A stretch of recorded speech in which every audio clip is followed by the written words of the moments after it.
నమస్కారం. Meta nano urea వాడిన రైతు వద్ద ఉన్నాం. ఈరోజు మనం దాని యొక్క రిజల్ట్ అనేది ఎలా ఉందనేది రైతు మాటలు తెలుసుకుందాం. సార్ నమస్తే, నేను గోపాల సిరివరం గ్రోమర్ సెంటర్ మామూలుగా వెళ్తాంటాం మందుల కోసం. అదే రీతిలోనే మొక్కజొన్న పెట్టినా నేను 2 ఎకరాలు. 2 ఎకరాలు పెట్టిన తర్వాత అది ఎక్కువ పెరగకపోతే ఒకసారి పెరగకి మందులు అడిగితే వాళ్ళు మెటా నానో యూరియా అని స్ప్రే చేయమని ఇచ్చినారు సార్.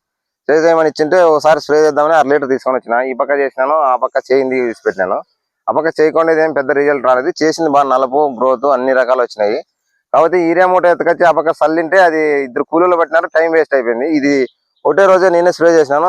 ఎక్సలెంట్ గా వచ్చింది సార్ ఇది రిజల్ట్ చూసిన తర్వాత ఊర్లో వాళ్ళంతా ఊరు దగ్గరే తోట ఉన్నది చూసే కొత్తన్నారు, ఇదేమి ఇట్లుంది అదేమి ఇట్లుంది అంటున్నారు. దాని తర్వాత రిజల్ట్ చాలా ఉంది. చూశారు కదా, ఆధునిక టెక్నాలజీ తోటి రూపొందించినటువంటి మెటా నానో యూరియా ఇప్పుడు మనకి మీ దగ్గరలో ఉండే అన్ని మన గ్రోములు లభిస్తుంది. మరిన్ని వివరాల కొరకు మీ దగ్గరలోని మన గ్రోమును సంప్రదించండి. ధన్యవాదములు.